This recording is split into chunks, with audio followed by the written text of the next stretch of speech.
گئے ہیں۔ اس لیے امام حسین اجنبی ہوتے چلے جائیں گے، اجنبی ہوتے چلے جائیں گے۔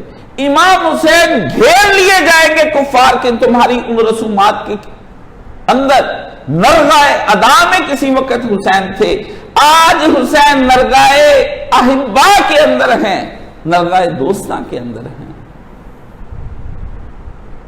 اس وقت زد پہ رکھ لیا تھا سب نے حسین ابن علی کو، ایک حسین ابن علی، اور گھیرے میں آئے ہوئے تھے۔ اللہ اللہ مجھے یوں لگا جیسے رسول خدا گھیرے میں آئے ہوئے ہوں اور تیر و تفنگ چل رہے ہیں، انا من الحسین والحسین منی، یہ نیزے رسول اللہ پر چل رہے تھے۔ حسین ابن علی اجنبی ہو گئے ہیں اس طرح سے جس طرح ان کے لیے وہ رسول کی اولاد بھی تھے، پہچان بھی تھی، معرفت بھی تھی۔ اللہم صلی علی محمد و آل محمد پڑھ رہے تھے اور آل محمد کو پڑھ تو رہے تھے، برکت کی اور رحمت کی دعائیں آل محمد کے لیے زبان سے جاری تھی۔ صبح بھی انہوں نے فجر پڑھی تھی، ظہر بھی پڑھی تھی اور عصر بھی پڑھی تھی، اور ظہر اور عصر کے درمیان میں حسین ابن علی آل محمد کو ذبح بھی انہوں نے کیا ہے۔ یعنی شناخت اور معرفت کے بعد بھی حق سے منہ موڑ لینا اور حق کو اپنے ہی ہاتھوں سے ذبح کر دینا، یہ بھی انسان پر ایک وقت آ جاتا ہے، یا الہی کاشف علی اور اس کے سننے والوں پر یہ وقت کبھی نہ آئے۔ میں اپنی زندگی میں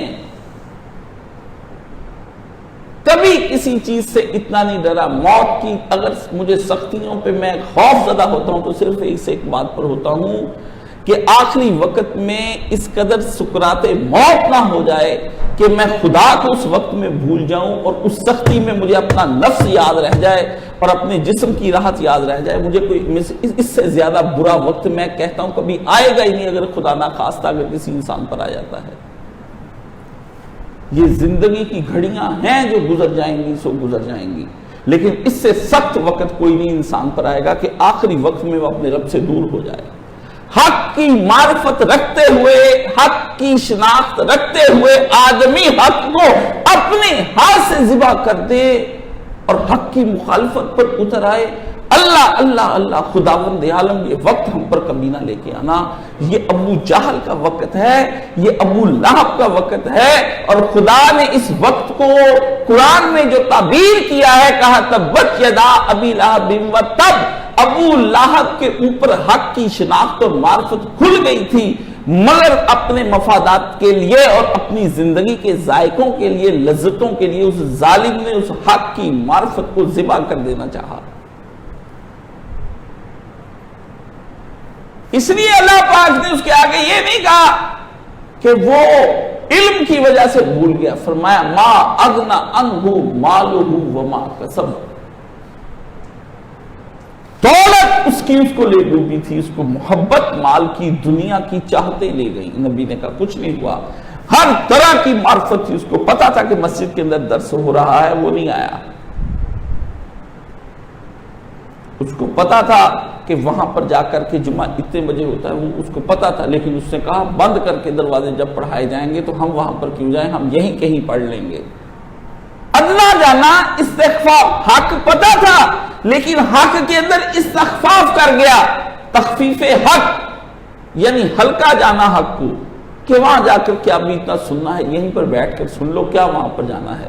پھر جب کسی دن گاڑیوں کے ایکسیڈنٹ ہو جائیں گے، کاروبار بند ہو جائیں گے، ٹانگیں کٹ جائیں گی، پھر کہے گا یا اللہ کاش تم مجھ کو درست فرماتا تو میں وہاں جا کے تیری مسجد میں نماز ادا کیا کرتا۔ یا الہی یہ کیسا وقت آ جاتا ہے آدمی پر۔ جس طرح اس وقت معرفت حسین اور شناخت حسین تھی مگر ذبح کر دیا کہ یہ آل رسول ہے، اسی طرح حسین ابن علی کو ذبح کرنے کا ایک نیا طریقہ بنایا۔ اب کی بار طریقہ اور ہے، اب کی بار یہ طریقہ سنی شیعہ نے ایجاد کیا ہے اور حسین کو نرغے میں لے لیا ہے اور بن گئے ہیں حسین کے دوست، وہ بن گئے تھے نبی کے امتی، اب کیا کرتے ہیں، سبیل لگتی ہے اس کے تیر سے حسین کو زخمی کرتے ہیں، شبیہ نکلتی ہے اس کی تلوار سے حسین کو زخمی کرتے ہیں، کھانا بٹتا ہے اس کے نیزے سے حسین کو مارتے ہیں، اور محفل میلاد و مسالمہ اور نوحہ پڑھا جاتا ہے اور ان کے نام پر اصالِ ثواب کیا جاتا ہے، یہ ذب کیا جا رہا ہے امام حسین کو۔ لیکن اب کی بار انہوں نے ایک اور نئے انداز سے مارا ہے حسین کو۔ پہلے نرگہ ادا بن کر حسین مارا گیا تھا، آج نرگہ دوستاں کے اندر حسین ابن علی ہے۔ قتل اسی طرح کا ہے جس طرح جسم مارا گیا تھا، آج روح قتل کی جا رہی ہے اور فکر حسینی قتل کی جا رہی ہے۔ عزیزان گرامی قدر، میں آپ سے یہ کہتا ہوں اور بے بانگ دوہر کہتا ہوں، حسین سے پیار کرنا بہت مشکل کام ہے۔ یہ پیار یا حسین نے اپنے نانے سے کیا ہے یا نانے نے حسین سے کیا ہے۔ الحسین منی و انا من الحسین کی ایک نئی تشریح تمہارے سامنے میں نے رکھ لی ہے۔ اپنوں نے اور طرح سے مارا، پہلے جسم کو اور طرح سے ذبح کیا، آج روح اور طرح سے ذبح ہوتی ہے۔ مومن کا کام کیا ہوتا ہے کہ وہ دنیا کے اندر رہتا ہوا حسنات کو اکٹھا کرتا ہے، دولت بناتا ہے، یہاں سے ایک ایک روپیہ خدا کی راہ میں خرچ کر دیتا ہے۔ آپ کیوں انفاق فی سبیل اللہ سے رہ گئے ہیں؟ ہم جب یہ مرکز بناتے تھے، بڑے بڑے دولت مند لاکھوں کروڑوں پتی 1000-2000 روپے دے کر چندہ دے کر نکل جاتے تھے، اور وہ سمجھے ہم نے حق ادا کر دیا ہے۔ انہی کے ماں باپ کو ہارٹ اٹیک ہو جاتا یا گھر کی چھت گر جاتی، وہ 10-10 20-20 لاکھ ایک منٹ میں نکل آنا تھا۔ مجھے اس لیے یاد آ گیا کہ ابھی تازہ ایک آدمی نے میرا 7 سال پرانا کلپ سنا جو مولانا کے دور میں نے ریکارڈ کیا، تو اس نے کہا میں اب آپ کے ادارے میں کیا تعاون کر سکتا ہوں، مجھے کلپ آج پہنچا ہے۔ تو مجھے وہ دور یاد آ گیا۔ کیوں؟ اس کی کیا وجہ ہے؟ آپ کے اور خرچے اتنے زیادہ عیش و عشرت کے ہیں کہ آپ جمع ہی نہیں کرتے ہیں حسنات اکٹھا کرنے کے لیے، آپ جمع کرتے ہیں عیاشیاں کرنے کے لیے۔ اور ایک بہانہ آپ کے نفس نے آپ کو سکھا دیا ہے کہ میں نے برے وقت کے لیے یہ پیسے سنبھال کر رکھے ہیں، اور برے وقت کی بجائے وہ ہوتا برائی وقت ہے جو آپ عیاشیاں کر رہے ہوتے ہیں۔ وہ پیسہ آپ جھوٹ بول کر جمع کرتے ہیں، آپ کے پاس جب جمع ہی نہیں رہے گا تو آپ کے اپنے کپڑے لانے والے ہیں، اپنے کھانے کھانے والے ہیں، اپنے گھر کی ٹائلیں اینٹیں لگانے والی ہیں، مہنگے سکولوں میں بچے پڑھا رہے ہیں، آپ کو گاڑیوں کے لینے کے چسکے ہیں، آپ کو اچھی اچھی گھڑیاں باندھنے کے چسکے ہیں، اچھے اچھے جوتے پہننے کے چسکے ہیں، اچھے کپڑے پہننے کے چسکے ہیں، بیوی کو سنوارنے بنانے کے اور غیروں کے درمیان لے جانے کے چسکے ہیں۔ مجھ سمیت ماؤں بہنوں کو بیوٹی پارلر پہ لے جا کے اپنے لیے کبھی آپ نے اتنی تیار نہیں کرائی، ورنہ عام دنوں کے اندر یہ عورت آپ تیار کر کے اپنے گھر لے کر آئیں، اسی طرح جیسے جو کہ آپ تیار کر کے لاتے نہیں، اس لیے آپ جو میک اپ کرواتے ہیں اور جو کرتی ہے وہ غیروں کے لیے کرتی ہے، آپ کا جھوٹ ہے۔ چاہے میری بہن نہیں کرے، چاہے میری ماں نے ہی کیا ہو، یہ ظلم کیا ہے ہم نے رسول اللہ صلی اللہ علیہ وسلم کے نام پر۔ اور حدیثیں سناتے ہیں کہ عورت شوہر کے لیے بناؤ سنگار کرتی ہے، نہیں کرتی ہے عورت، یہ جھوٹ ہے، اس سے بڑا جھوٹ نہیں ہے۔ ورنہ آپ اس عورت کو اپنے گھر پکا لگوا لیں کہ روزانہ میری بیوی کو تم تیار کیا کرو، وہ ایک دفعہ کے جو آپ پیسے دیتے ہیں وہ مہینے کے آپ اس کو پیمنٹ دیا کرے کہ شام کو یہ میرے لیے تیار ہو کر بیٹھے۔ آپ اپنے جیبوں میں جو خضاب لگواتے ہیں اور اپنے آپ کو مینٹین کرتے ہیں، اہلیہ کے لیے نہیں کرتے ہیں، یہ جھوٹ ہے۔ آپ جوان نظر آنے کے لیے، لڑکیوں کو پھانسنے کے لیے یہ سب گئے ہو، بس ختم کہانی۔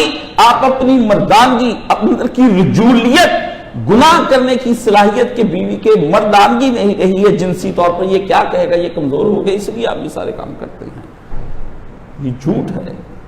ہم آپ کو یہ باور کروائیں، کیونکہ خدا کے رسول کا دین پہنچانا اگر حق کی زبان نہیں پہنچائے گی تو یہ لطیم الشیطان، گونگا شیطان روز قیامت آگ کی لگام ڈال کر مجھے کھینچا جائے گا۔ میں تو پہلے ہی عمل کی دنیا میں بیکار و ناکار و ناہنجار ہوں، گفتار میں بھی اگر میں نہ رہا تو پھر میں کدھر کو جاؤں گا؟ لٹ تو جائے گا کارواں سارا۔ افسوس کے کارواں کے دل سے احساس جاتا رہا۔ ایسے شخص کو میں معرفت حسین کیسے دے دوں؟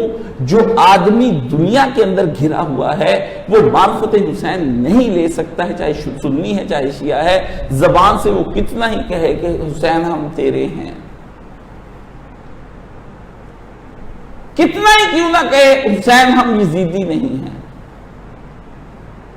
لچن سارے یزیدی ہیں، کام سارے یزیدی ہیں، ذکر حسین کا ہے یہ نہیں چلے گا۔ ساتھ ساتھ ہمارے ہاں علماء جب بیٹھتے ہیں وہ کہتے ہیں طلب الکل فوت الکل۔ ایک جملہ ہمارے ہاں کہا جاتا ہے کہ طلب الکل جو سب چیزوں کی طلب میں زندگی گزار دیتا ہے وہ فوت الکل، وہ دراصل ساری چیزوں کو ہی کھو دیتا ہے، ساری آ نہیں سکتی، پیچھے بھاگتا جاتا بھاگتا جاتا بھاگتا جاتا۔ مومن کا ٹارگٹ ایک ہوتا ہے، یا دین اور یا دین یا دین، تینوں باتیں ہیں۔ جب بھی وہ یا بولتا ہے وہ دین ہی اگلی دفعہ بولتا ہے، پھر نہیں۔ محمد علی جوہر نے کہا تھا میں اول بھی مسلم ہوں اور آخر بھی مسلم ہوں اور اب بھی مسلم ہوں، میں اس کے علاوہ کچھ نہیں، کیونکہ خدا یہ کہتا ہے وَلَا تُمُوتُنَّ إِلَّا وَأَنْتُمْ مُسْلِمُونَ قُلْ إِنَّ صَلَاتِي وَنُسُكِي، یہ سب چیزیں جتنی بھی بیان ہوتی، مَحْيَايَ وَمَمَاتِي، زندگی کا جینا مرنا میرا سب یہی ہے، مومن ہونا ہے۔ جب آپ کے ٹارگٹ اور ہو جائے، آپ خدا کا دین چاہے مولوی ہی کیوں نہ پڑھے اور قرآن ہی کیوں نہ سیکھے اور درس نظامی ہی کیوں نہیں کیا، اگر اس کا ٹارگٹ ایک بہت بڑا عہدہ شیخ الحدیث مفسر قرآن میڈیا پر مشہور ہو جانا اور خطیب بن جانا اور حفظ قرآن کرنا اور لوگوں کو متاثر کرنا، تراویح پڑھ کر اس کا پیسہ لینا اور محفل قرات و سماعت میں جانا آنا ہو جائے، تو سمجھ لو کہ اس آدمی سے بڑھ کر دنیا کا اندر خسارے والا کوئی نہیں ہے۔ جب قرآن و سنت کو سیکھ کر دنیا کے عہدے کے لیے وہ کرے گا تو وہ جہنم میں جائے گا، جو سیکھتا ہی دنیا برائے دنیا ہے وہ آدمی جہنم میں کیوں نہ جائے گا؟ سیکولر لبرل کہتے ہیں مولوی یہ کرتے ہیں اس لیے جہنم میں جائیں گے، ہم کہتے ہیں تم تو وہ بھی نہیں کرتے، سوچو تم کسی بڑی جہنم میں جاؤ گے، یہ تو پھر کہیں نزدیک پھینکے جائیں گے، تم تو بہت دور پھینکے جاؤ گے۔ مومن کا ٹارگٹ صرف دنیا کے اندر صرف ایک چیز ہوتی کہ صرف مجھے حسنات نیکیاں اکٹھی کرنی ہے، حسنات۔ اس کے بعد ایک جھاڑو ہوتی ہے صلاحیتوں کی، وہ اپنی صلاحیتوں سے، اپنی قابلیت سے، اپنی مہارتوں سے، ایکسپرٹیز سے، اپنی ایبلٹیز سے، اپنے اندر جو اس کے خوبیاں ہوتی ہیں ان سے وہ ایک جھاڑو بناتا ہے، بڑی جھاڑو۔ آپ دیکھتے ہیں گھر کی جھاڑو اور باہر جو جمعدار آتا ہے اس کی جھاڑو میں فرق ہوتی ہے، فرق ہے یا نہیں ہے؟ کیوں فرق ہے؟ اس لیے فرق ہے کہ گھر کے جھاڑو کے لیے گھر کا چھوٹا احاطے کے مطابق جھاڑو بنایا گیا ہے، اس کا احاطہ وسعت والا ہوتا ہے، اس لیے وہ بڑی جھاڑو بنا کر سب اکٹھا کرتا چلا جاتا ہے۔ مومن اپنی صلاحیتوں سے ایک بڑا جھاڑو کریٹ کرتا ہے، وہ بھی جمع دار ہے۔ جمع دار وہ ہوتا ہے جو جمع کرنے والا ہوتا ہے، کوڑا اکٹھا کر رہا ہے، ورنہ جمع دار تو بہت بڑا منصب ہوتا تھا بادشاہوں کے دور میں، یہ کسی کسی کو ملتا تھا جمع دار۔ انگریزوں نے آ کے جو کوڑا اکٹھا کرنے والا اس کا نام جمع دار رکھ دیا، جو حجام تھا آپ کا خلیفہ تھا اس نے اس کا نام ذلیل کرنے کے لیے صرف آپ کے عہدوں کو، جمع دار بہت بڑا عہدہ تھا، ان کے میاں اب وہاں جمع دار لگ گئے ہیں۔ جمع دار آپ کا گھر کا خاکروٹ جسے ہم کہتے ہیں وہ بڑے جھاڑو سے اکٹھا کرتا ہے۔ ایک مومن بھی جب اللہ والا ہو جاتا ہے وہ بھی اس دنیا سے ایک بڑا جھاڑو بناتا ہے، یہاں سے نیکیاں اکٹھی کر کے نکل جاتا ہے، بھاگ جاتا ہے، یہاں سے ساری دولت لوٹ کر لے جاتا ہے۔ رحمت کے خزانے وہاں نہیں ہیں، رحمت کے خزانے اسی دنیا کے اندر موجود ہیں۔ رسول نے پوچھا صحابی سے کہ کیا کنز من کنوز الجنہ، کیا میں تجھے جنت کا ایک خزانہ جو خزانوں میں سے مجھے اللہ نے عطا کیا تجھ کو نہ دے دوں؟ صحابی رسول جو ساتھ ساتھ پھرتے تھے اس نے دونوں ہاتھ آگے بڑھا لیے، اللہ کے رسول دیجئے، عنایت فرمائیے۔ نبی نے اچانک سے نہیں دیا، نبی کے ساتھ ساتھ رہتا تھا، تو نبی نے اس کے قلب کی طلب جو تھی وہ پالی کہ یہ جو میرے ساتھ ساتھ رہتا ہے یہ اس کی اندر ایک چاہت ہے جنت کی، یہ چاہتا ہے کہ حضور جو آپ اتنا پڑھتے رہتے ہیں کچھ تو بتائیے۔ یہ وقت نہ مجھ پر کبھی آیا نہ آپ پر کبھی آئے گا کہ ہم کسی ایسے سے عالم سے کے پاس بیٹھیں کہ اللہ مجھ سے راضی ہو جائے، میرے کہنے سے طلب پیدا ہو جائے۔ وہ طلب نہیں ہے، وہ تو اب ایک نئی چیز آپ کے اندر اب آ جائے گی۔ طلب وہ ہوتی جو خود بخود پیدا ہو جائے۔ طلب آپ کی اگر آپ سمجھنا چاہتے ہیں تو اندر کی پیاس، آپ کہتے ہیں پانی لائیے، پانی پلائیے، بھوک لگی بابا جی مجھے کھانا کھلائیے۔ بیوی کے پاس کھانا اور پانی ہو اور وہ لیٹ کر دے تو آپ برس پڑتے ہیں، بچہ نہ لے کے آپ برس پڑتے ہیں۔ جس چیز کے نام ملنے پر آپ برس جائیں اور تڑپ جائیں وہ طلب ہوا کرتی ہے۔ یہ طلب نہیں ہے کہ جو میں نے آپ کے دماغ میں ڈال دی تھی، کیونکہ طلب کے پیچھے گہری فکر اور سوچ چھپی ہوئی ہوتی ہے۔ پوچھا یا رسول اللہ کچھ، نبی نے اس کی طلب کو سمجھا۔ حدیث چونکہ مختصر آ جاتی ہے اس لیے لوگ اس کو بیان کر دیتے ہیں۔ میں حدیث کے گہرے سمندر کے اندر غوطہ لگانے کی اللہ کے نام پر کوشش کرتا ہوں اور خدا سے کہتا ہوں یا الہی جو لوگوں نے سمجھا تو سمجھا، ایک کرم مجھ پہ خاص کیجئے کہ مجھے بھی وہ سمجھ آ جائے کہ میں دور رسالت میں اس وقت تیسرا مجھے بھی محسوس ہو کہ میں بیٹھا ہوا ہوں، صحابی بیٹھا ہے، رسول اللہ ہے، خدا ہے، یا الہی مجھے بھی شمار فرما کے بتا تو صحیح ماحول کیا ہوا تھا۔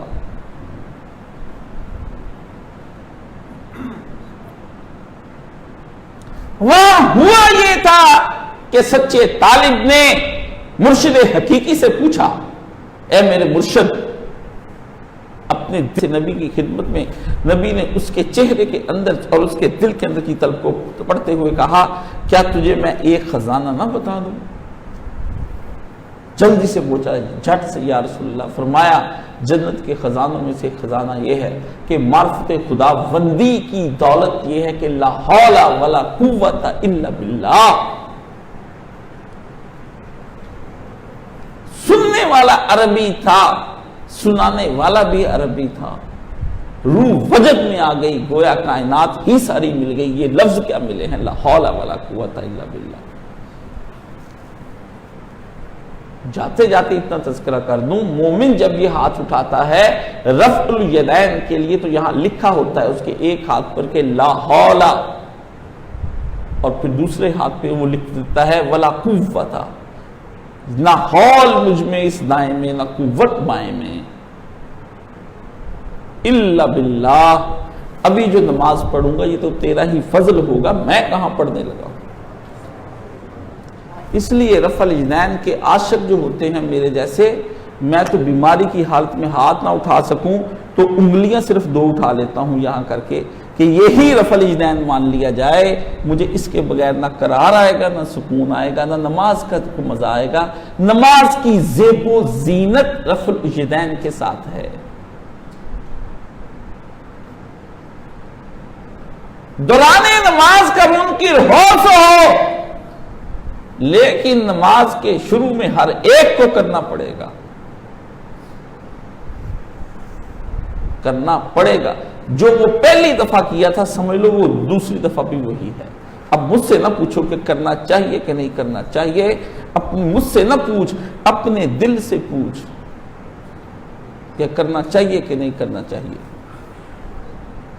چھوڑ مجھ سے بحث کاری نہ جا، استفت بقلبک، نبی نے کہا اپنے قلب سے فتویٰ لے لی۔ جب تجھے کوئی مفتی نظر نہ آئے تو اپنے دل سے پوچھی، اس سے بڑا دارالفتہ اور اس سے بڑا مفتی کوئی نہیں، یہی تجھ کو بتا دے گا کام غلط ہے یہ صحیح ہے۔ فرمایا کھٹک جائے تو کری نہ، مان جائے کر گزری، پوچھنے کی ضرورت نہیں ہے۔ کافر اپنے اپنی زندگی کے اندر کچھ نہیں، مومن حسنات کا بڑا جھاڑو لے کر کھڑا ہو جاتا ہے، وہ کوئی لمحہ ضائع نہیں کرتا ہے، اور کافر بھی کوئی لمحہ ضائع نہیں کرتا ہے۔ آج کی دنیا نے ثابت کر دیا ہے کہ کفار کی عیاشی دیکھ کر ہم دنگ رہ جاتے ہیں۔ انہوں نے ایسی چیزیں اور ایسے کھانا پینا، عیش و عشرت اور مزے اور انجوائمنٹس نکال لیے ہیں، نیٹ پر جا کر دیکھ لو، ایسے کھیل نکال لیے ہیں کہ گویا حیات دنیا کو نچوڑ کر اس کا ایک ایک قطرہ نکال کر، اس کے جوس کو نکال کر انہوں نے ایک قطرہ بھی دنیا کے اندر نہیں رہنے دیا، ہر طرح کی عیش کر گزرتے ہیں۔ وہ جنس سے لے کر فرج پیٹ تک کی ہو جائے، وہ پہننے سے لے کر کھانے تک کی زبان تک کے اندر ہو جائے، وہ بنانے سے لے کر اس کے اندر زندگی گزارنے تک ہو جائے، ان کی صبح کی ورزشیں صرف اسی زندگی کو اچھا کرنے کے لیے، ان کے بڑے بڑے ہوٹل اسی زندگی کے لیے، کھانے پینے کے لیے، ان کے بڑے بڑے وہاں پر گارڈنز اسی زندگی کو دیکھنے کے لیے، حسین گارڈن، سننے کے لیے اعلیٰ میوزک، چکھنے کے لیے کمال، انہوں نے ہاتھ لگانے کے لیے ایسا کپڑا، سننے کے لیے ایسی شانزے لیزے، بڑی بڑی فرانس کے خوشبوؤں سے آپ گر جاتے ہیں۔